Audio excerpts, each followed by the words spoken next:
ഓം ശാന്തി. 5/2/2024 ഇന്നത്തെ മുരളിയുടെ main points. മധുരമായ കുട്ടികളെ, ഈ പഠിത്തമാണ് ദ ബെസ്റ്റ്. ഇതുതന്നെയാണ് വരുമാന മാർഗമെന്നും പറയുന്നത്. പഠിത്തത്തിൽ പാസ്സാകണമെങ്കിൽ ടീച്ചറിൻ്റെ നിർദ്ദേശമനുസരിച്ച് നടന്നുകൊണ്ടിരിക്കൂ. ലോക ആരോഗ്യ സംഘടന പറയുന്നത് ഒരു വ്യക്തി പൂർണ്ണമായും ആരോഗ്യവാനെന്ന് പറയുന്നത് അവരുടെ ശാരീരികമായ, മാനസികമായ, ഭാവാത്മകമായ, സാമൂഹികപരമായ രീതിയിൽ എല്ലാം കൊണ്ടും നല്ലതാകുമ്പോഴാണ് ഒരു വ്യക്തിയുടെ ആരോഗ്യം ഉത്തമമെന്ന് പറയുന്നത്. എന്നാൽ ലോകത്തിൽ ശാരീരിക രീതിയിൽ ആരോഗ്യവാനാകുന്നതിന് ചില രീതികളുണ്ട്. മാനസികമായ രീതിയിൽ ആരോഗ്യവാനാകുന്നതിന് വേറെ രീതിയുണ്ട്. ഭാവാത്മകമായും സാമൂഹികപരമായും ആരോഗ്യവാനാകുന്നതിനും ഓരോ രീതികളുണ്ട്. എന്നാൽ ഈ 4 കാര്യങ്ങളും ഒന്നിച്ച് ഉത്തമമാകുന്നതിനുള്ള ഒരു രീതി അല്ലെങ്കിൽ ഒരു പഠിത്തം ലോകത്തിൽ വിരളമാണ്. എന്നാൽ ബാബ നൽകുന്ന ഈ പഠിത്തം എന്നത്, ആധ്യാത്മിക പഠിത്തം എന്നത് ശാരീരികമായും മാനസികമായും ഭാവാത്മകമായും സാമൂഹികപരമായും ഉന്നതിയിലേക്ക് എത്തിക്കുന്നതാണ്. കാരണം ആധ്യാത്മികത എന്നാൽ വേരിന് വെള്ളം കൊടുക്കുന്നതാണ്. മറ്റുള്ളതെല്ലാം ശിഖരങ്ങൾക്ക് വെള്ളം കൊടുക്കുന്നതിന് സമാനമാണ്.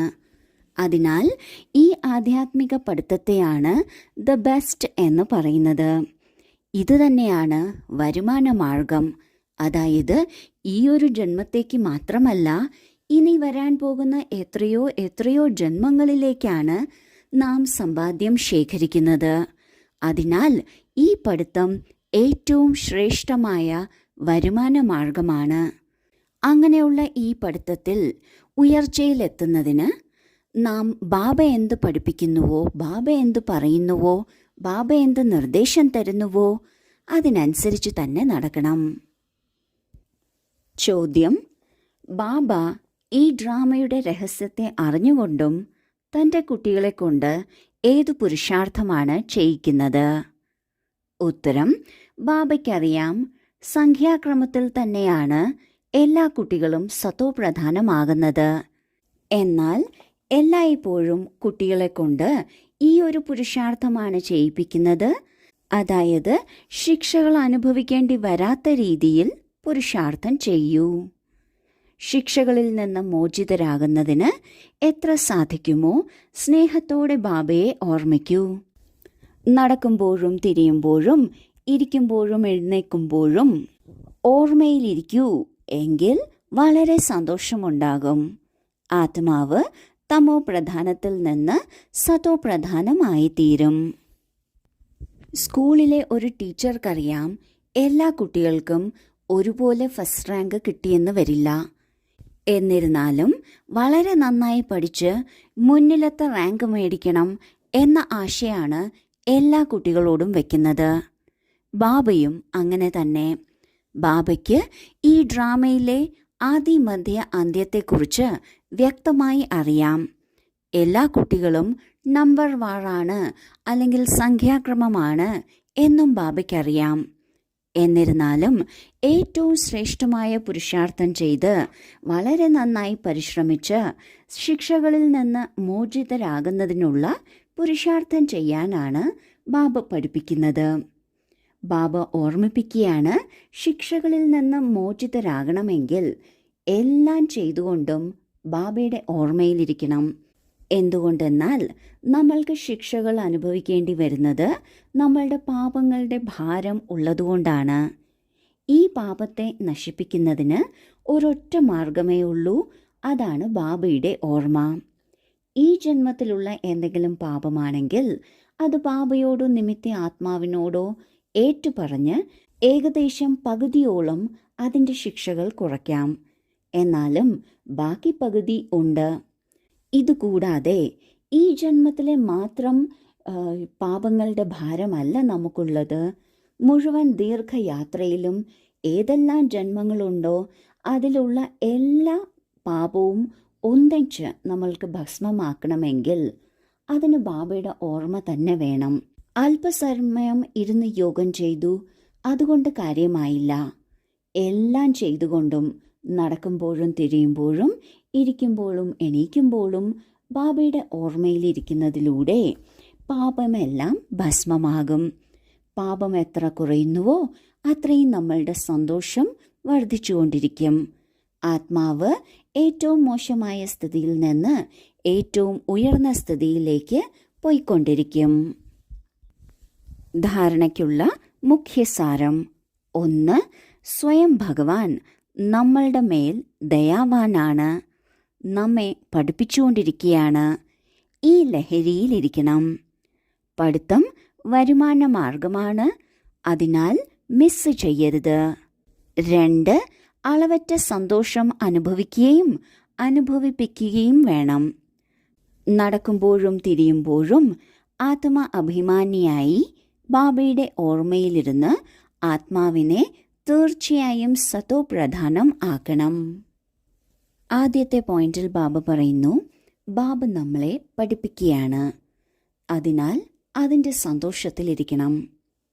നാം ഈ പഠിത്തം പഠിക്കുന്നതിലൂടെ നാം സ്വയം പര്യാപ്തമാവുകയാണ് അനേക ജന്മങ്ങളിലേക്ക്. സ്വയം പര്യാപ്തം എന്നാൽ ശരീരവും നല്ലതായിരിക്കും, മനസ്സും നല്ലതായിരിക്കും, ധനവും നല്ലതായിരിക്കും, നമ്മുടെ കൂടെയുള്ള ജനങ്ങളും നല്ലതായിരിക്കും. ഇതിനെയാണ് ആധ്യാത്മിക രീതിയിൽ സ്വയം പര്യാപ്തത എന്ന് പറയുന്നത്. അനേക ജന്മങ്ങളിലേക്കുള്ള വരുമാന മാർഗമാണിത്. അതിനാൽ ഒരിക്കലും ഈ പഠിത്തം മിസ് ചെയ്യരുത്. രണ്ടാമത്തെ പോയിന്റിൽ ബാബ പറയുന്നു, വളരെ സന്തോഷത്തിലിരിക്കണം, അത് മറ്റുള്ളവർക്കും പകർന്നു കൊടുക്കണം. ഇങ്ങനെ സ്വയം സന്തോഷത്തിലിരിക്കുകയും മറ്റുള്ളവർക്ക് പകർന്നു കൊടുക്കുകയും ചെയ്യുന്നതിന് എല്ലായ്പ്പോഴും ആത്മാവാണ് എന്ന പ്രാക്ടീസ് വേണം. ആ പ്രാക്ടീസിൻ്റെ ആധാരത്തിൽ ബാബയെ ഓർമ്മിക്കണം. അതിലൂടെ പാപം കുറയും, ആത്മാവ് ശ്രേഷ്ഠമാകും, സന്തോഷത്തിൻ്റെ അളവ് വർദ്ധിക്കും. ആത്മാവ് തമോപ്രധാന സ്ഥിതിയിൽ നിന്ന് സതോപ്രധാന സ്ഥിതിയിലേക്ക് പോവുകയും ചെയ്യും. അതിനാൽ ആത്മാഭിമാനിയാകണം, ബാബയെ ഓർമ്മിക്കണം. വരദാനം: സമയമനുസരിച്ച് ഓരോ ശക്തിയുടെയും അനുഭവം പ്രാക്ടിക്കൽ സ്വരൂപത്തിൽ ചെയ്യുന്ന മാസ്റ്റർ സർവശക്തിവാനായി ഭവിക്കട്ടെ. മാസ്റ്ററിൻ്റെ അർത്ഥമാണ് ഏത് ശക്തി ഏത് സമയത്ത് ആഹ്വാനം ചെയ്യുന്നുവോ ആ ശക്തി ആ സമയത്ത് പ്രാക്ടിക്കൽ സ്വരൂപത്തിൽ അനുഭവമാകണം. ഓർഡർ ചെയ്തു, ഹാജരായി. അല്ലാതെ ഓർഡർ ചെയ്തത് സഹനശക്തിയെയും വന്നത് നേരിടാനുള്ള ശക്തിയെയും ഇങ്ങനെയാണെങ്കിൽ അവരെ മാസ്റ്റർ എന്ന് പറയില്ല.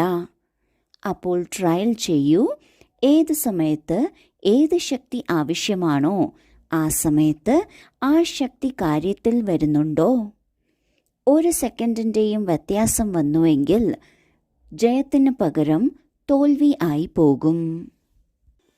മാസ്റ്റർ സർവശക്തിവാൻ എന്നാൽ ഏത് ശക്തിയെ ഏത് സമയം ആഹ്വാനം ചെയ്തുവോ ആ സമയം ആ ശക്തി 1 സെക്കൻഡിൻ്റെ പോലും വ്യത്യാസമില്ലാതെ പ്രായോഗിക സ്വരൂപത്തിൽ കാണപ്പെടുക എന്നതാണ്.